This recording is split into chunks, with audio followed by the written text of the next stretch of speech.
Welcome, friends. We're now in another edition of Inocuo TV. Today, our show is going to be in English because that's our trading language.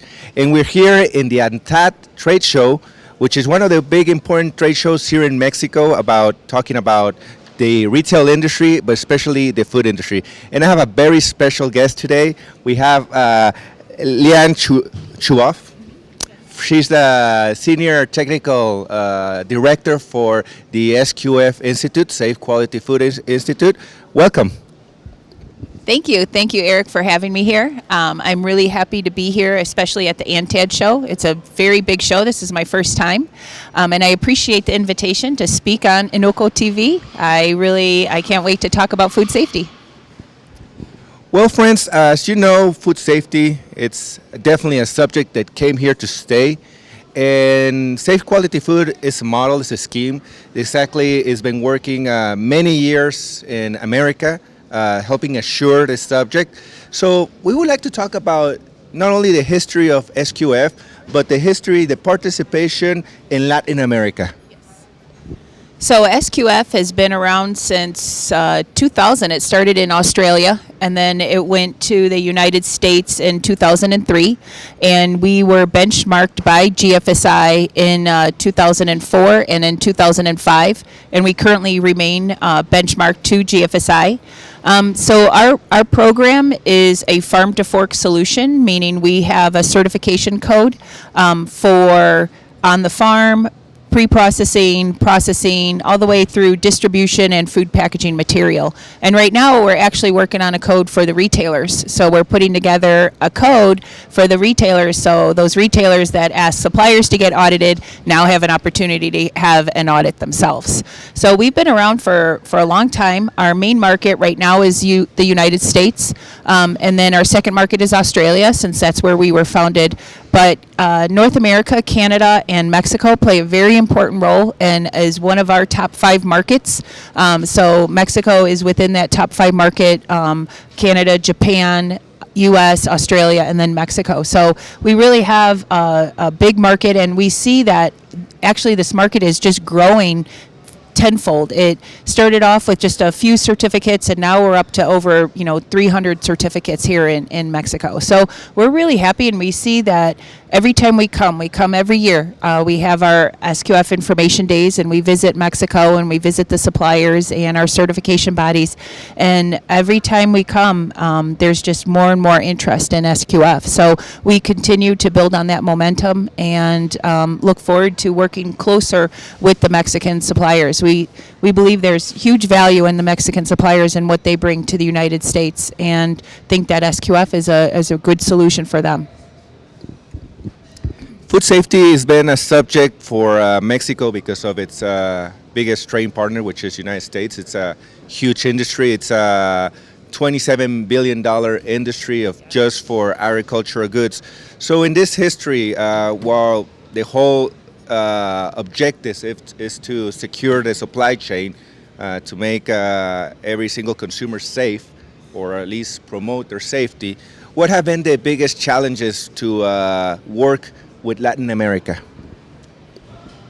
So the challenges is, we're based in the United States, and perhaps distance or language, that might be some challenges, but really and truly, it's building a program with SQF that meets the needs of all of our supplier levels. When you look at the larger suppliers versus the medium versus the small, and everybody's wants to do the right thing. Every supplier, whether you're large, medium, or small, wants to do the right thing as it relates to food safety, but it's getting those resources when it comes to implementing their food safety program. And for the supplier, that is probably one of their biggest challenges when it comes to the small and medium suppliers, especially, is getting those resources. So with SQF, what we want to try and do is provide those resources to those suppliers, and creating implementation tools and working with MCS and trying to get the word out there what SQF can bring and the value that they can bring to their operation. So I think challenges are at each level with SQF and making sure that we have those right tools for implementation, but also at the supplier level. Well, as you know, when we're talking about food safety and security, Latin America has a reputation, and that has been a challenge. As you know, you have a perception, or people may have a perception, but then they travel down and see the operations, and you see the reality. So, how's been SQF from the perception to reality? You know, we have very advanced companies. We have some that have a bigger challenge. So, what's your general perception in this time that you've been working with us in Mexico and Latin America? Well, food safety has no border. So, and I like I said, I everybody wants to do the right thing, and so the perception isn't that if you have SQF, you're implementing the standards. There's no standard for just Mexico or U.S. or Australia or any other country. The standard remains the same. So when you have that SQF certification, you're demonstrating that you're meeting the requirements in the standard, that you're not meeting those, and they're misguided perceptions, I think, because again, food safety has no border. Everybody is implementing food safety programs. It's different risks in different industry scopes, but not regardless of the border. So having the SQF certification, I think, eliminates any of those perceptions that that retailers or consumers or anybody might have. And that's what we're trying to say is, you know, I know Mexico is committed to providing safe product, and SQF is there as a solution to do that. Right. So in this, we were talking about a while ago this trade between United States. It's $27 billion. So what's the participation in SQF securing that trade? What would you say would be the participation today? Well, I think retailers in the U.S., they want safe product. And so they are looking to the GFSI schemes like SQF, BRC, Global Gap, Primus GFS. They're looking to those schemes to provide those assurances when it comes to food safety. And so what we're trying to do is say there's a lot of benefits to SQF, not just a ticket to trade into the United States, because that's what retailers want, but you see also when it comes to the FSMA rules through the new FDA FSMA rules that are coming down in the foreign supplier verification. They're looking more towards GFSI and SQF and looking to that for a quicker entry into the United States. So there's a lot of benefits to SQF that are just on the top level when you're looking at the ticket to trade, but you're looking at a lot of unintended benefits, which might be more product efficiencies or production efficiencies, reduction in waste, more labor efficiencies. You're looking at fewer customer complaints. One example, so somebody told me they had implemented SQF. They put together, they identified that their labeling was all wrong and that they needed to clean up their label room. You know, so all they did was clean up their label room. Took a big project, but in the end, 7% increase in inventory accuracy saved them $150,000 a year. So it's those unintended consequences when you're putting an SQF program or any food safety program in place, that you have those resources committed to making a better food safety environment, but it also has those unintended where all of a sudden inventory is increased or management commitment has been the environment is more committed, and you have everybody involved in having total. So we talk about food safety culture, but you're looking at organizational culture change as well. Right. Let's go into a little bit about we were talking about the challenges. I mean, this industry, the first responsibility is to assure food safety, a food safety system that would make actually the products safe and complying with not just the official rules, but the industry rules. So the consumer would feel safe of what they're consuming, what they're eating. But this also has to be a business. It has to be sustainable. It has to be make a profit, and it has to. There's so many subjects today: the environmental, the social responsibility. So there are many challenges. So why is SQF a good choice for the industry, for the grower, for the big industry, for the medium-sized grower? So you're right. All those challenges. You look at environmental, social compliance, even workplace safety. You know, you want to have all those in place. Production. You can't make money if you don't produce the food, and then food safety on top of it. But what SQF does, it creates that organizational culture. It creates a change in behavior in the organization in each of those areas. So it's not just food safety. If you have that organizational commitment to doing the right thing, you're going to focus on environmental, you're going to focus on social, you're going to focus on food safety because it's the right thing to do. And in the end, it's going to be profitable because of those unintended consequences. So like you have those reduction in increase in production efficiencies, and as well as decrease in waste and all of that stuff that we talked about. But I feel like SQF, when you get everybody involved and championed around, it's a way of doing business. It's not a program or a policy you have to follow. I feel like once you implement it, it's just a way of doing business, and it's not. The hard part is getting going. The hard part is eating that elephant one little bite at a time, and that's what it is. It's, you can still do it, but it's just one little bite at a time, and it's putting together the policies and the programs. But then once it's implemented, it's a way of life. And I feel like it changes the entire operation, and it creates morale, and it creates, people want to do the right thing. Because in the end, that's what everybody wants to do, is the right thing. If we look at a little bit about history, I mean, food safety has been a subject for always, forever, but it became more a competitive edge about 15, 20 years ago. Do you think we're advancing at the right rate? Do you think our progress, the implementation of the SQF scheme in Latin America, is the Institute happy with the rhythm which we're advancing in terms of securing this chain through the system? Yeah. I mean, I wish it'd go faster, honestly. I mean, but we are. If you look at overall, I mean, I'd like more certificates in Mexico, obviously. But overall, if you look where we were, 5 years ago, we've have 1,000% increase. So we are moving at a good rate. We can't, jump in. We need to learn from those that have already experienced it and the tools that we need to implement.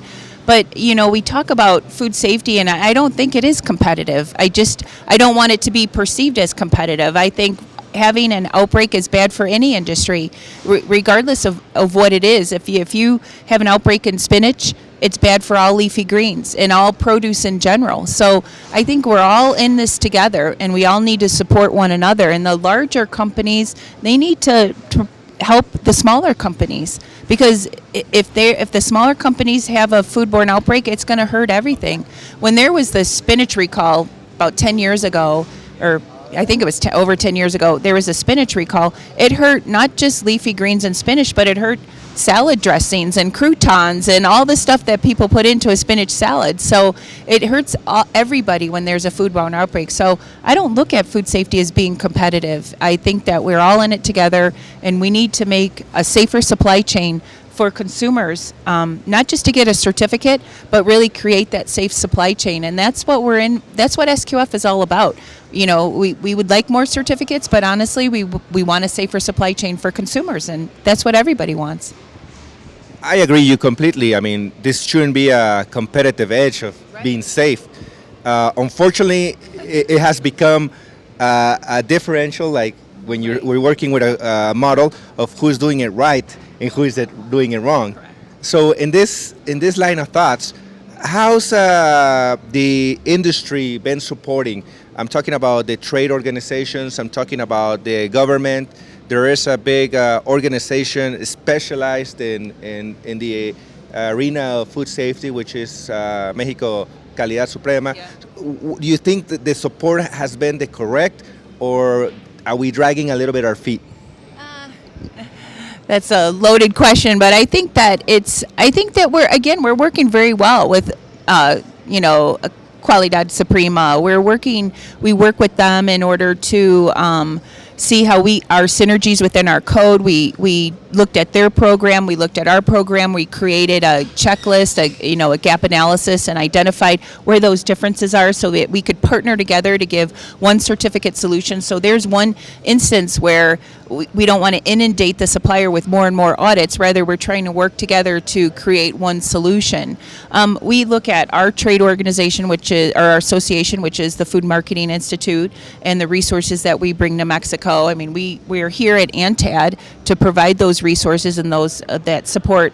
I think we're the only GFSI scheme here at ANTAD, and we come here every year to provide an information day and talk to the retailers or talk to the suppliers to see what other resources we need. And we heard them, and actually SQF, we're going to create a learning lunch series, so a webinar series on specific food safety topics specifically for Mexico. So it's going to be just all in Spanish, all in addressing those food safety concerns that suppliers have. So, and we'll be back again this year for an information day. We're looking May, partnering with MCS to hold an information day just, in Mexico, probably in Mexico City in May. So check our website. Our website has all our information. We've translated all of our stuff into Spanish. So even our website is in Spanish. So our website is sqfi.com. It has all that information on it. It will have our Learning Lunch series and our information day. So we are trying to provide those resources, but if we need to do something different, I just need to know that so that we could put those resources in place. Well, and that could probably bring us to a different questions. From your perspective, where are the areas of improvement? Because this is a subject. It's very dynamic. It's evolving very quickly. Each day we need to get better at it. So where are the areas of improvement? Well, I think now more and more suppliers are familiar with HACCP and implementing basic critical control points and food safety and addressing those food safety risks in their operation. I think that we're just within the SQF program more familiar with validation and verification and doing the right thing and ensuring that we have the steps to maintain the food safety system in place. I think more and more management commitment is growing, and that is such a huge piece, and it's something that we cannot ignore and something that cannot be just to the bottom of the list, because management commitment is going to drive the entire food safety operation. And so I think that those areas in specific is giving the tools and the resources to the supplier. So at the top level, those executives are saying we need to implement food safety because it's important to our company, our reputation, and our brand. And we need to make sure that we have the right resources in place. People are more familiar with HACCP and those risks that are in their operation, as well as validation and verification to make sure they're doing the right thing. So I see improvement all in those areas. And the every supplier that I talk to here in Mexico, smart and sharp and really wants to do the right thing. And I don't see anybody just in it for a certificate. Everybody really wants to do the right thing. It's funny because back in the days, probably the year 1999, 2000, food safety seemed like a new term, like a new concept. Today, we both agree that it's not about being competitive, but it is a culture. So in this history of maybe 20, 15 years that we've been working, how SQF have been supporting this change of mind, this culture, this food safety culture, which it's a big subject. Yes. Oh, it is. It's a bigger than just what we have in our code, because it's creating a culture of food safety, and again, that changing that organizational culture within the environment to focus on doing the right thing. And it starts with the senior management, and it goes to every single element in every single department in that operation. So you're not just looking at, because I started out in 1989 is when I first, or 88 is when I first started, and I worked in manufacturing. And again, food safety was just a term. It was pest control and sanitation, right? So now it's driven more to getting everybody involved, from maintenance to sanitation to consultants to the line operators. Everybody needs to know what their role is in that operation for food safety, and that's management commitment. And I think SQF, we have been leading forces in driving that management culture and what is and what isn't management commitment. And I think that we are really, again, driving that culture into management commitment, whether it's through our code, through our webinars, just coming here, speaking to the right people at all levels. Yeah, that's one thing I really like about the SQF model, which is a business model. I mean, we're talking about, we have mentioned several interesting words about being competitive, about being a culture, but really this is something that if it doesn't start at the management level, at the owners, at the directors or the shareholders, this is not going to work. So this is what the culture exactly that we've been talking about. And I think that's been probably a challenge for Latin America to kind of go from the mindset of just being a grower, just being a producer, just being a cattleman, to be a businessman. Yeah. How would you define then, from the perspective of SQF, what is food safety culture?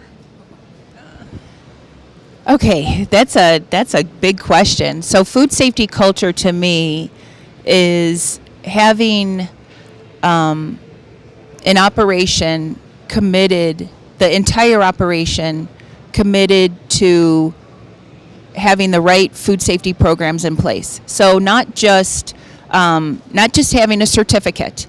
So food safety culture isn't just having the SQF certificate, but it's taking ownership in the SQF program. It's embracing the program so that it's a way of your operation, your day-to-day business. It's not just I have to take a check because I have to check the metal detector because I have to check the metal detector, but I have to check the metal detector because I don't want metal in my product. And it's knowing that line operator knows that they have a job to do, and it's not just a job, it's a very important job. It's there to protect the consumer. So everybody knows what they have to do, and it's embracing food safety in their operation. It's not just a certificate. I'll tell you, I'm very proud of each and every SQF certified supplier that we have, because to me, they are committed to doing the right thing. This isn't an easy program to implement.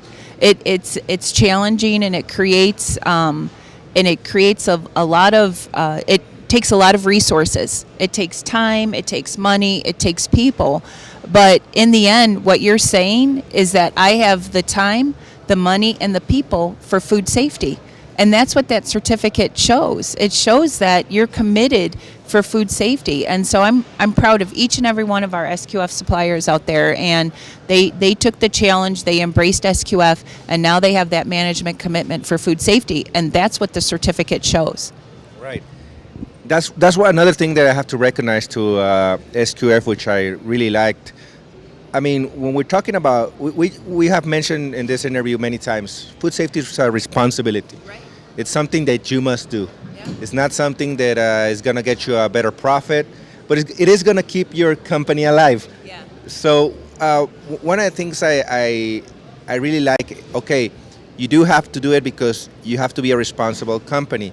But also from the management side, it turns out that to do what you're supposed to do in the right way is going to generate efficiency. Yeah. It's going to lower your costs. It's going to make your company sustainable. Yes. It's going to keep you alive. Yeah. So there's many advantages. So in a nutshell, I mean, what would you say would be, a lot of people do say SQF is one of the toughest models to implement. Yeah. So why do it? Well, I think just what you said. I think in the end, you take pride in the certificate that you have on the wall. You're not just going for a certificate, but you take pride in how you got there. And in the end, when you're doing the right thing, it increases production, because you don't have to stop. When you have a recall or when something doesn't meet specification, you just double the amount to make that product. Because number one, you have to throw away the product you just made, and you have to make it again.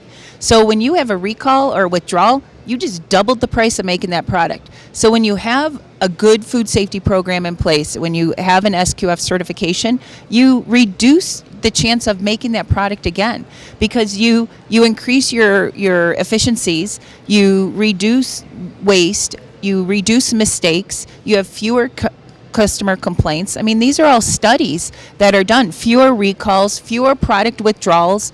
So all of that, while it's hard to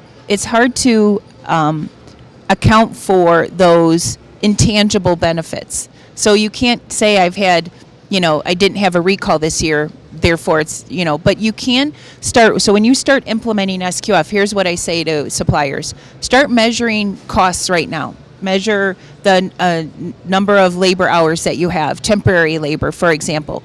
Measure how much waste you have. Measure your customer complaints. Measure insurance claims. Measure your withdrawals, market withdrawals. Measure your product recalls.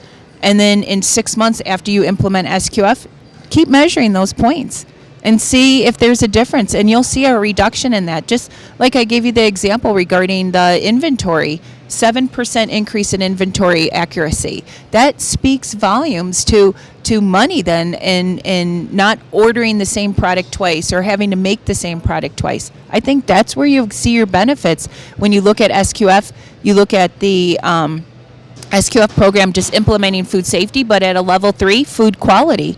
Now all of a sudden you have a whole new element to your program, and you are creating consistencies in your product. So I think in the end, just what we mentioned, product efficiencies, it speaks volumes for implementing why you would implement an SQF program. It's tough, but it's worth it. So now we're talking about being part of your managing model within your company. And it's true. I mean, when you're implementing a food safety scheme, you're training your people, you're having more conversations, better communications within the areas of the company. Management is more involved in every single aspect, inventories, different processes that maybe you were not even looking at, right? So, but there are also very tough consequences by not implementing a good food safety. First of all, you're putting people at risk. I mean, people have lost lives because of a failure of food safety somewhere along the chain. And businesses die because they shut down because of the lawsuits. So there is an ugly side that we have to talk about why this is an important management tool. Oh, yeah. Well, we can't forget about that. I mean, we can't forget about why we're here. It's the consumer in the end. And that's why retailers want to look to SQF as assurances to food safety in their operation, because they're the last point between the product and the consumer. So when product doesn't meet specification or food safety requirements, there's a risk to their brand. There's a risk to the brand that was, caused the foodborne illness to begin with. So it's illness, it's death. So we got to keep those people in mind when we're implementing food safety. Is why are we making this product? So when I was in manufacturing, a lot of times you lose focus as to why you're doing what you're doing, because you make so much product and you forget that somebody's going to eat this product. So in the end, I always ask my team to say, would you eat this product? Would you serve it to your customers? Because let's face it, we deal with two very inconsistent things. We deal with food, which is very inconsistent, and people, again, very inconsistent. So having that management commitment, having that focus on food safety, I think, and having that as a way of life in your business, that's the way to beat those challenges. But we can't forget why we're here. We can't forget that in the end, it's a safe supply chain that we want. People that eat this food, their expectation is that it's safe. They have trust in the supplier that they're providing them safe food, and that's, think of yourself as a consumer, because we all eat. We all have a stake in it. Well, I guess that takes us to another question. Boy, you're doing this interview by yourself. Let's talk about the consumer. I mean, back in the days, when issues started to brought up, the suppliers understood that they would have to enforce food safety because of all the reasons we just mentioned. But what about the consumer? I mean, the consumer has also been evolving. Now they're more concerned. There's more awareness about chemical residues, about their safety, about what makes them sick, different concepts, organic versus conventional. Exactly. So, how do you see the evolvement now of the consumer? And do you see a difference between the Latin consumer and the American consumer to make that distinction?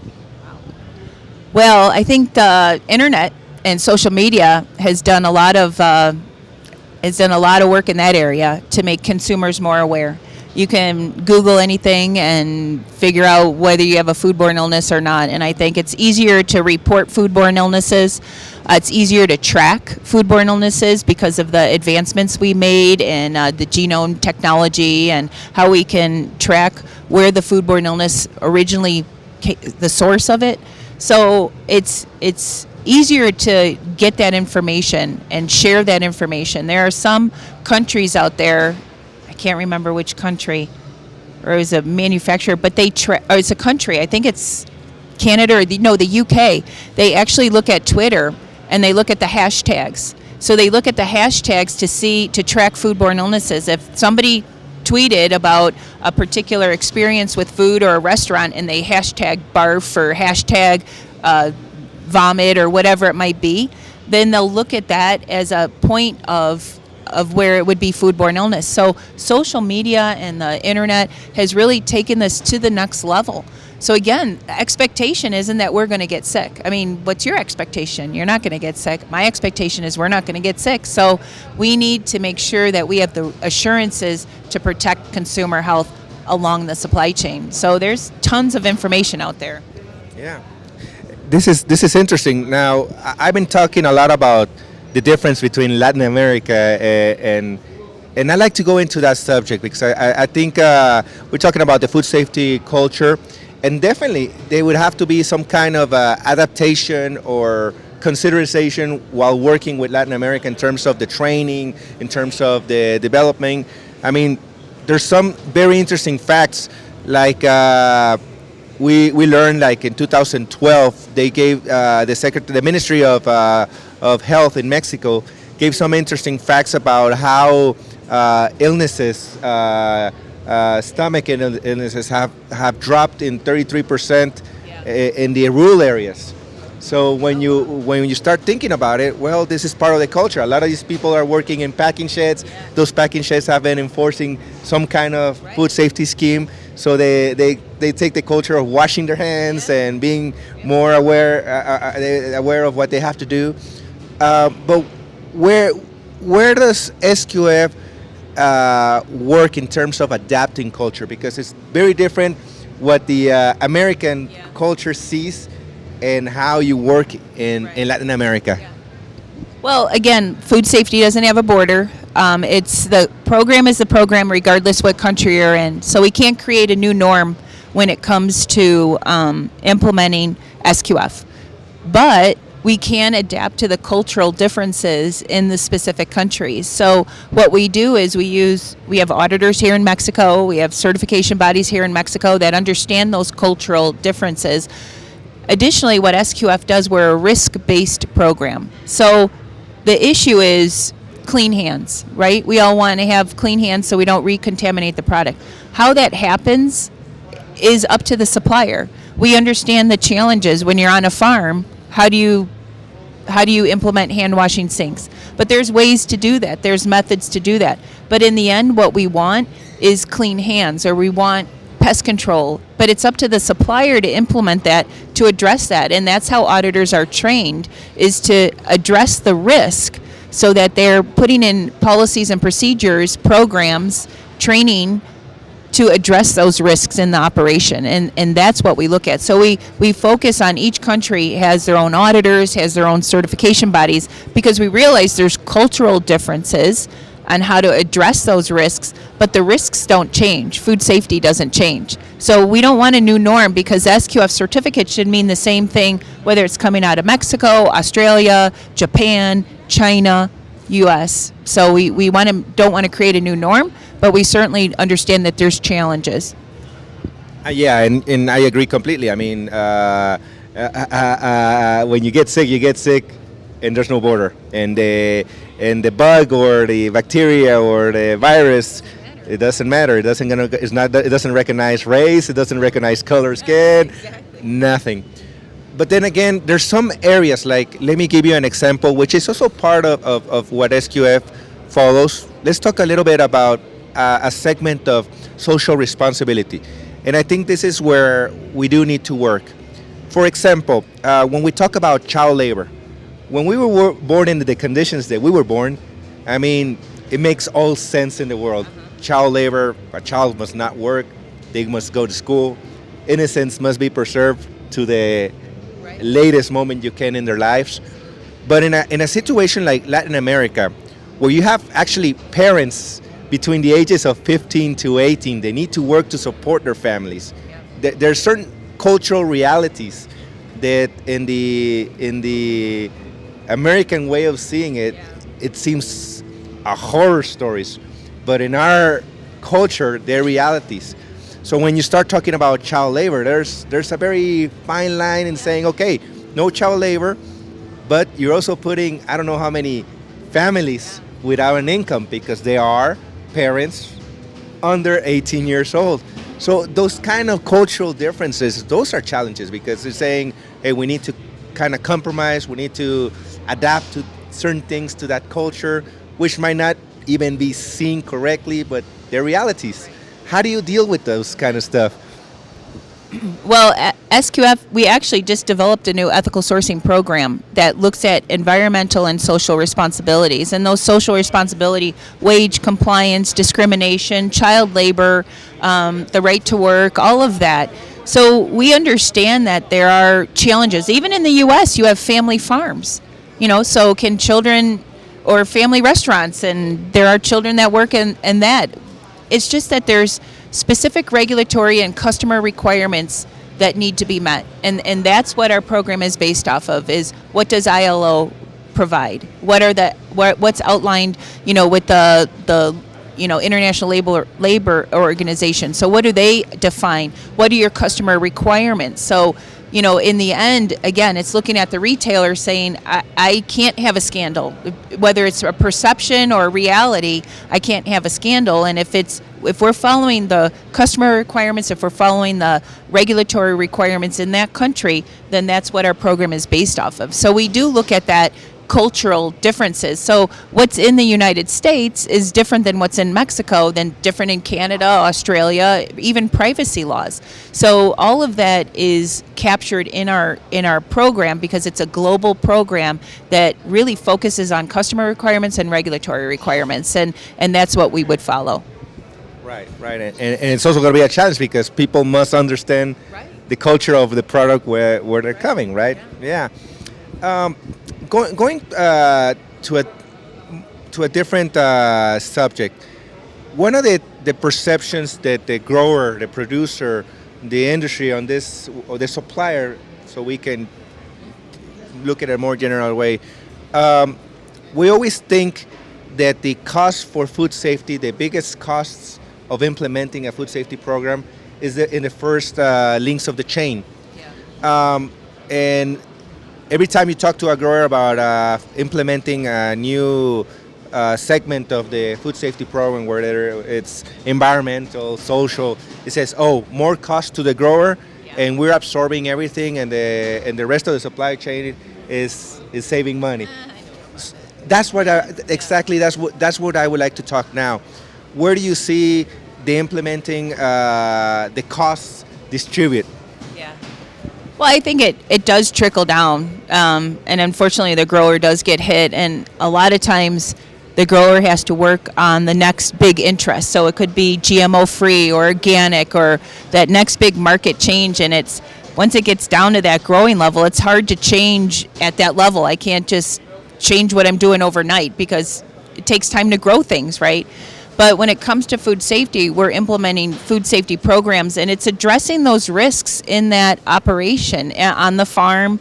So I think it trickles down, but it's all proportional at each stage, whether you're looking at the grower, whether you're looking at the distribution, whether you're looking at the supplier and the supplier's supplier, all the way up to the retailer, because they have to have specific programs in place for food safety as well and address those challenges. So I think it's proportional along the supply chain. I've never done a study to say it's more at the growing level. I think it just hits everybody, it just hits everybody. I will say at SQF we are very mindful of what those costs are, and we try not to, we have to operate as well, but our costs have remained pretty much the same, year after year, because we are very mindful of that. It's hard to implement, and that profit margin is very slim. So we know that there's these risks or these costs, but I think they're proportional along the supply chain. I don't have a big answer for you. Let's talk about another perception that I would like to clarify. When you talk in Mexico about SQF, a lot of people see the scheme as a big company, big industry.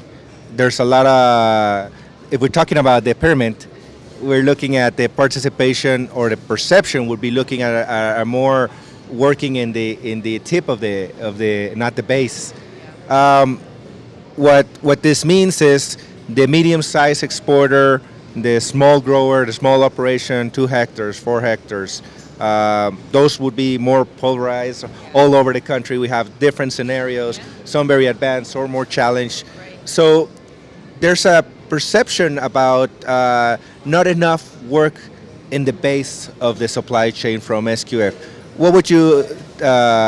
How would you react to that perception? So when you mean not enough work on the base, do you mean? Yeah. Actually, SQF, so again, we don't have our program applies equal among whether you're large, medium, or small.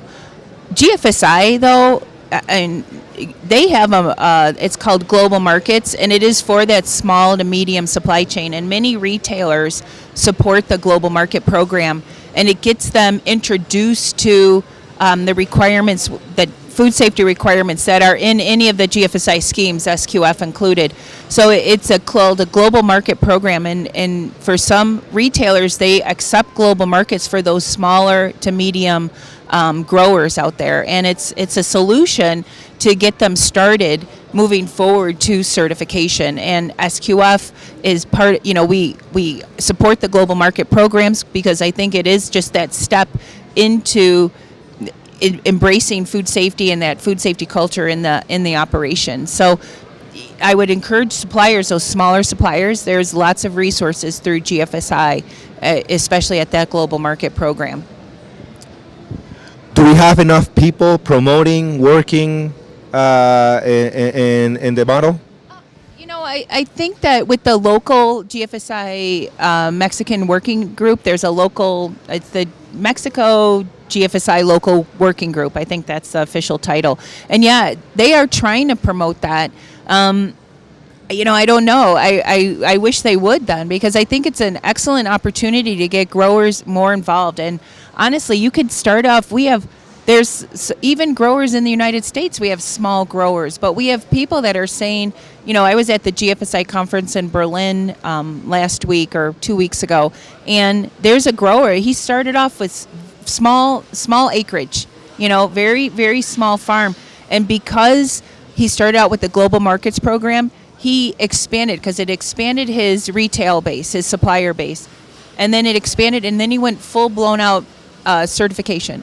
So then he went to a GFSI scheme and got certified under that. So there's all these stories out there. So there's this stepwise approach. Even SQF offers a stepwise approach where we have level 1 when you're looking at just basic food safety fundamentals before you go into full HACCP or HACCP-based systems. So there is an approach that you can take. I always use the analogy about eating that elephant. We can't eat it all at the same time. Little bites is going to get you to your goal. Yeah, definitely. This is something that you have to take step by step, and very careful where you're stepping. Yeah, you have to be. So, yeah. Is the SQF Institute satisfied with the participation in Latin America, or do you think more has to be done? Well, I always think there should be more, but I'm satisfied with where we are. I think SQF again.